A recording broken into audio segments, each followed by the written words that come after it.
It's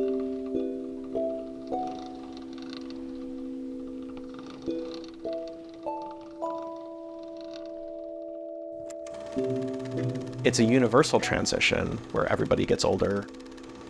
It's this transition that historically we've said is something to avoid.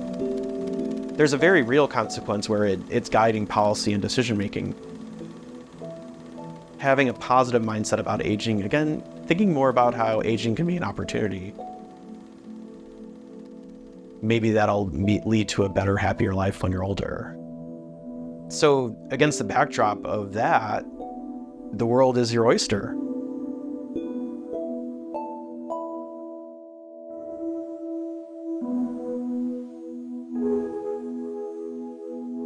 My name's Emma Bullock. I'm 21. I don't know if anyone is actually ever old. When I was little and I pictured an old person, I would think of gray hair, wrinkles. I'm picturing my grandma. I don't really want wrinkles, even though I know it's in my future. It's kind of ingrained in our culture that it is like undesirable. Or maybe it's even just the fact that it's showing me that I am getting older. Definitely not something I'm ready for, so.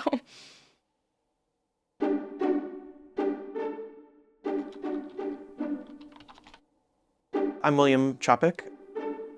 I'm an associate professor of psychology at Michigan State University. My lab studies how people and their close relationships change over time.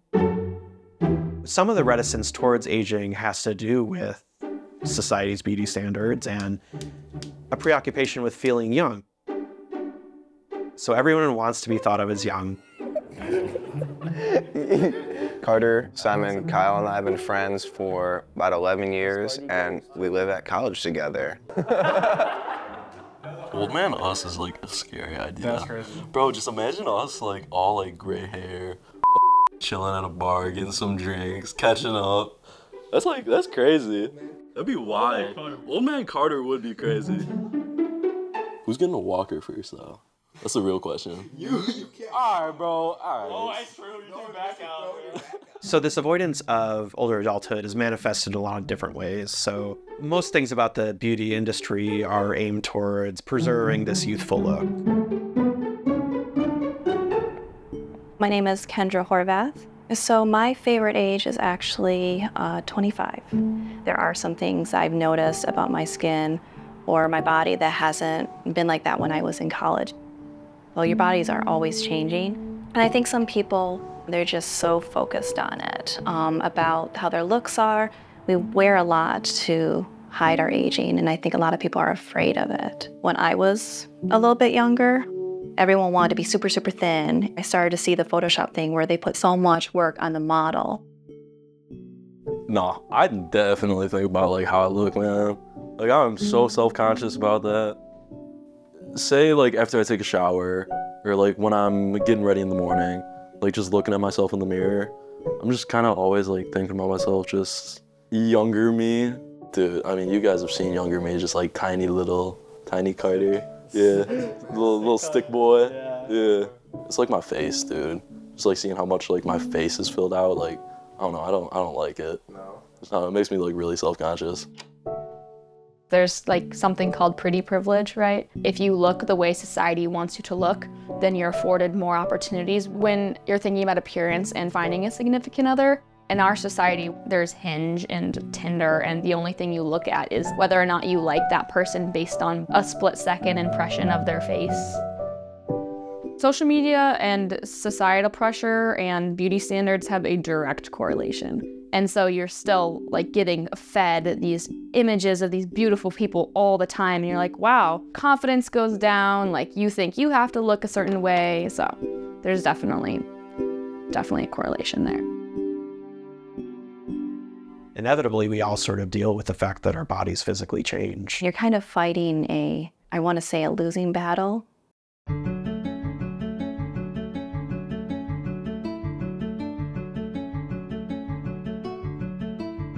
My name is Cheryl Caesar, and I'm 64. I want people to be able to look at me. I want to be pleasant looking, but I don't have to be young looking, right? Just the calendar years or my appearance is not a big deal. One of the things that's so nice about getting older is not having to worry so much about what you look like, you know, going out without makeup. I think it's kind of cool to be able to let go of that. Like the smile lines, you smiled a lot in your life. To have those, so you earned those. There's a lot of people that have like the little squishes here. You kind of got angry a lot. So it kind of shows what your face was, what you were as a person, where those wrinkles are.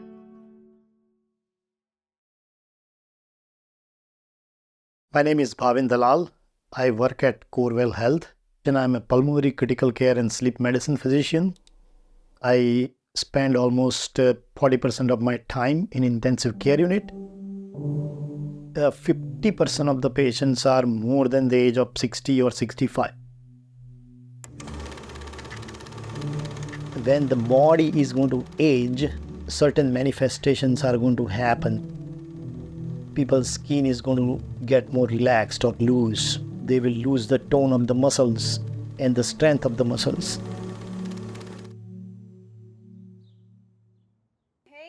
Aging depends on basically health as much as anything.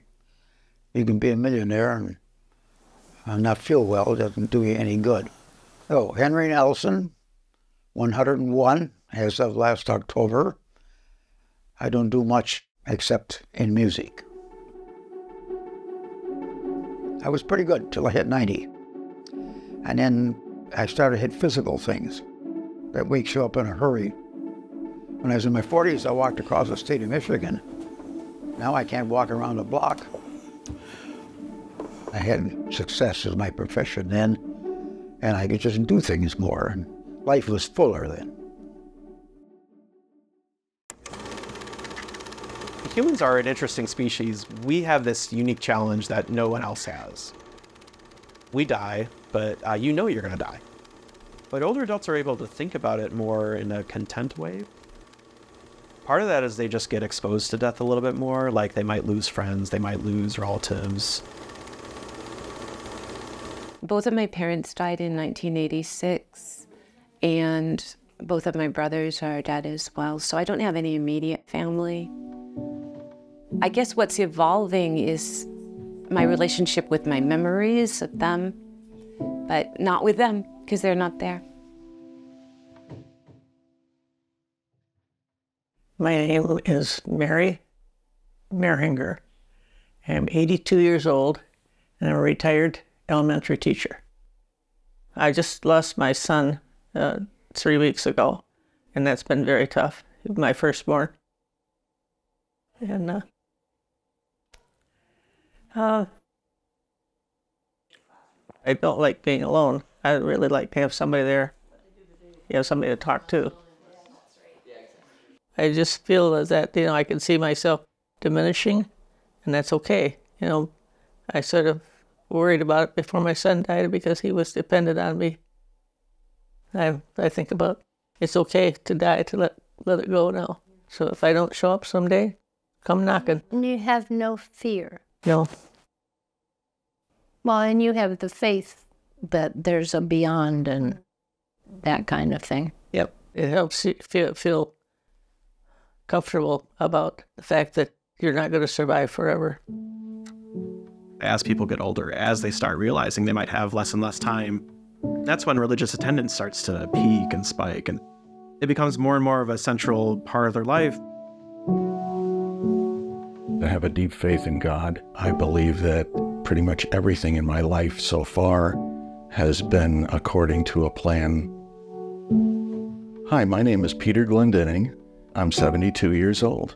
I'm a professor in the Department of Art, History, and Design. I teach primarily photography.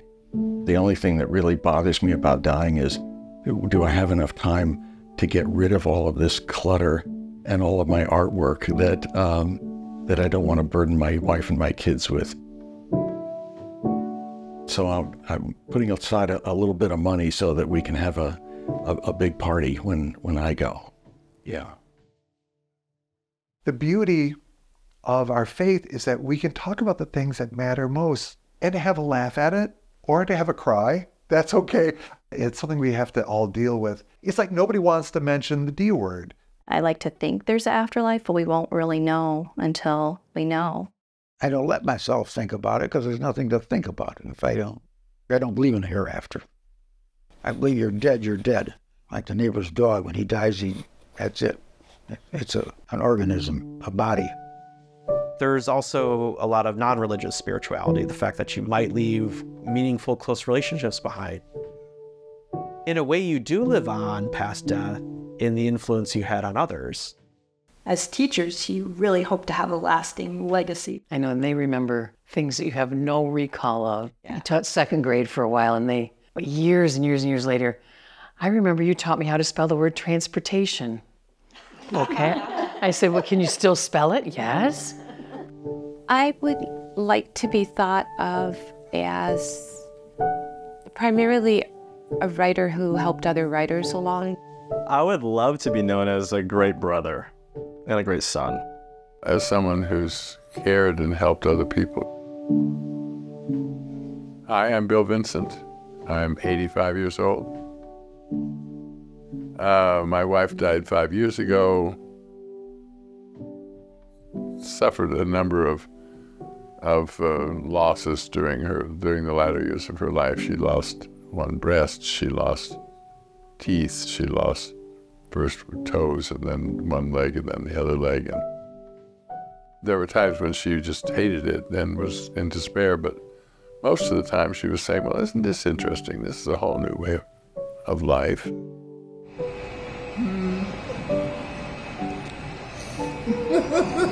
she never lost her sense of humor and never lost her strength of will, which I admired greatly and learned from. Yeah. I had breast cancer, and I was like, okay, cool, I got breast cancer, we'll do what we need to do.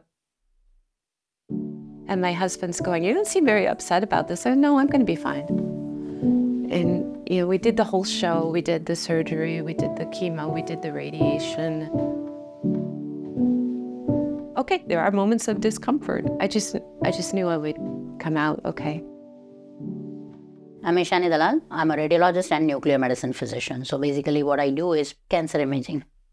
Anyone, those who have cancer or any other like sickness, it is very difficult for them to, go through the entire process. It's a tough thing. Those who have positive mindset, they have better outcome. It is proven, especially the studies were done related to the breast cancer patients. Many patients, those who are aged, they have that kind of negative mindset often, and they suffer a little bit more, I feel. As of right now, mental health among older adults is this Wild West where we just don't know a lot. We do know a few things, namely loneliness is incredibly damaging. It's almost like an epidemic of loneliness. Loneliness is one of the hazards many people face as they get older. Their friends die or they move away, they're retired, they don't have a reason to get up and go every day. I look forward to you people coming over here today just to break my routine up, something of interest. This is why I don't go up the steps. This generation doesn't really care about old people no more. I notice when I walk down the street, nobody looks at me. I mean, it's because people are afraid they're going to be old themselves. They don't want that. I mean, you're not of interest to them. Like you're a ghost.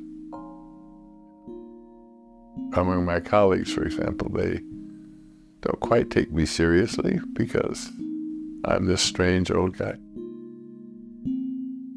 One of the things that I've been very interested in is how the university treats its retirees. And what it does essentially is forget them. You're suddenly expelled from the community. But nobody gives a damn. In the old days, various cultures used to take their old out and just leave them out for the wolves or whatever. And that's what it feels like here.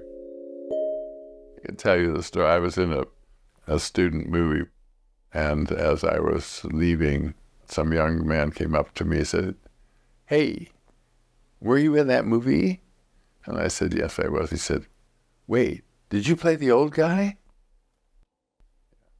There you are. I tried to explain to him, no, I played the young hero. I don't have to makeup, but no. I play the old guy.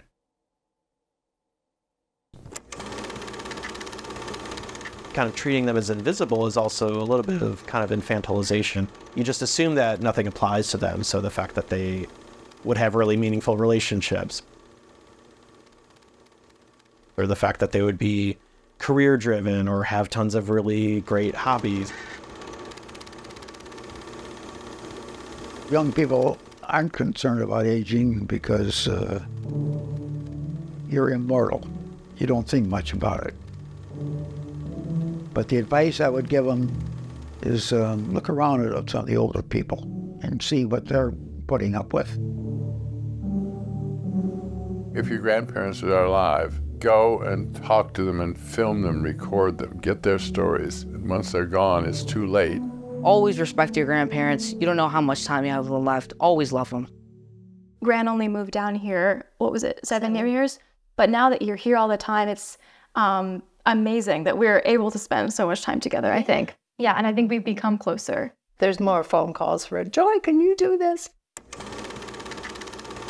It's reinforced the importance of having, I think, different generations of family close by, because I think there's so much that we can learn from each other and also just enjoy being with each other. I mean, you only got so much time with your parents, man.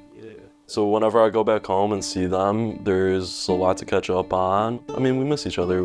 It's nice spending time when we can. They are not only my biggest supporters, I know I can talk to them about like whatever. We all do really like take it for granted. Everyone does. And whatever connection you made with them in that time is what you got for the rest of your life. Usually they say that there are like 5 basic needs that everyone needs, you know, water, food, shelter, etc. But she would say that there's a 6th one, usefulness. Everybody needs a purpose. Everybody needs to be useful. But at the same time, each life has inherent value. How old you get or what you can or can't do anymore, you still have value to those around you simply by dint of your existence. I mean, when you're younger, you're always sort of focused on yourself because you want to do things and get somewhere. When you get to be my age, you're there. Now you've got time to sort of look around and appreciate what's there. Every day is an opportunity to get better at something, to be a good person, to be a kind person. Letting go of desire, letting go of hurt, letting go of anger, and just feeling life as it flows through you. And do you have any like regrets in your life at all? Oh yeah, millions. Millions.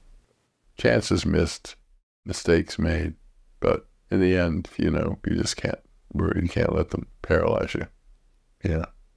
Aging will sort of define a lot of policy over the next 50 years, just because a little bit of how the distribution of the population is changing, especially in a country like the United States. You could be scared of that. You could say, oh, that's going to be a huge challenge. I don't know if we can meet it. Or it could be this great opportunity to say, hey, can we build a society? Can we build some infrastructure that makes aging more human, more compassionate, makes people happier, makes people want to get older? Can you find a way to have people live healthier, fulfilling lives in the years they do have left? You know, when you're a kid, the summer seems to last forever, and now it seems to fly by. Every day just goes by fast because you're doing so much. The older you get, the quicker the days and the seasons go by. Time is just going too fast. Oh, it always speeds up. No question about that. At some point you realize that you have less time ahead of you than you have behind you. And the idea is that at that point you want to invest your remaining time on stuff that provides emotional balance. And one of the main drivers of that is your close relationships.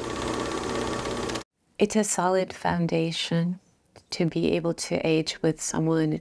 I think it removes a lot of the existential terror.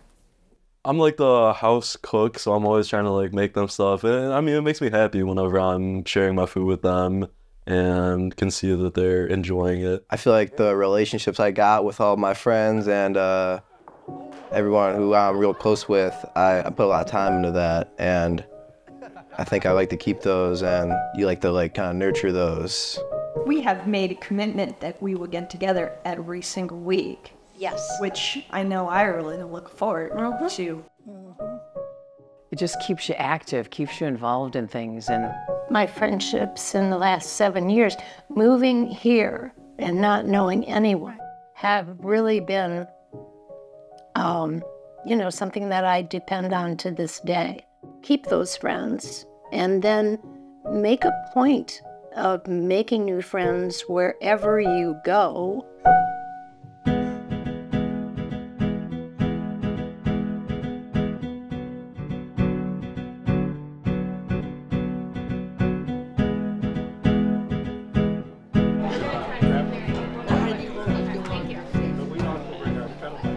My name is Steve Findlay. I'm 67 years old. This is the Coffee House at All Saints. So I've been organizing this for 17 years. You know, the Coffee House started in 2005, so it's been going on a long time. It is a musical showcase. People come listen. They can come when they want. They can leave what they want. I mean, that is a community helping each other enjoy the night. My name is Patrick Hudson. I am 66 years young. The audience are here to listen. They're very appreciative. I like the camaraderie, and it's a good community involvement thing to do. Well, my name is Suzanne Levy. I'm 69. Music right now is my life and my love. We love the space. When people come here, they come to listen. It's really a pleasant, positive space to perform in. Especially as you grow older, as you lose family, you need friends, and you need to make your own family. By the quintet's tuba player, 101-year-old Henry Nelson. Well, I'm a firm believer in sociability. I like people. I'm a people person, and it bothers me to have to live with myself. That's why I advocate music. You're not by yourself anymore. You're with friends. Well, most of them right now are the men in the quintet. It's been together for 11 years. I helped found it when I was 90. With people, that helps you a lot. A lot of people are going to want to know what's your secret. Yes, I can give you some knowledge. People ask me that all the time. When I was a boy, I was sickly, very sickly. Almost cashed in a couple of times. But so here I sit. In life, you have to have a good profession. It includes hobbies, avocations, something you enjoy. It's helpful if you have some mental exercise, I believe that. I guess to get all through, I always say, you got to be darn lucky. You got to have the right genes, which you can't control. I think a happy person is going to live longer than a person who's unhappy. If he doesn't live longer, he's going to have a more pleasant life. Make friends, keep your friends. Then possibly, which just occurred to me, is to help people. A lot of people tell me, they say, Henry, you've been blessed. I never think about it myself. I just lived.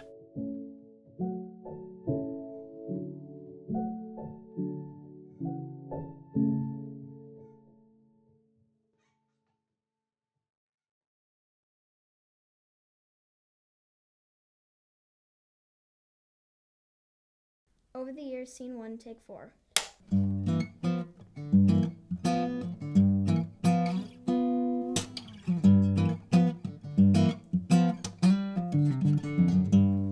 I've heard it said that youth is wasted on the young, and there may be some truth there, but when all is said and done, age is just a number, it's just circles round the sun. What matters most is just good folks, so surround yourself with love. 'Cause how we fill our days is how we fill our lives. And I want to be able to say when my time arrives that I spent my time creating. I fill my life with song. I always sought out harmony and invited others to sing along. My daddy used to tell me growing old is not allowed. He thought he could preserve me, keep me tethered to the ground. But age is not the issue, it's growth that I must find. 'Cause small or tall, we all keep growing, heart and soul and mind. 'Cause how we fill our days is how we fill our lives. And I want to be able to say that when my time arrives that I spent my time creating. I fill my life with song. I always sought out harmony and invited others to sing along. Yeah, I spent my time creating. I fill my life with song. I always sought out harmony and invited others to sing along. To sing along. Create a song, add harmony and sing along. That's good. That was good. That was the best one yet, I think. I think so too. All right.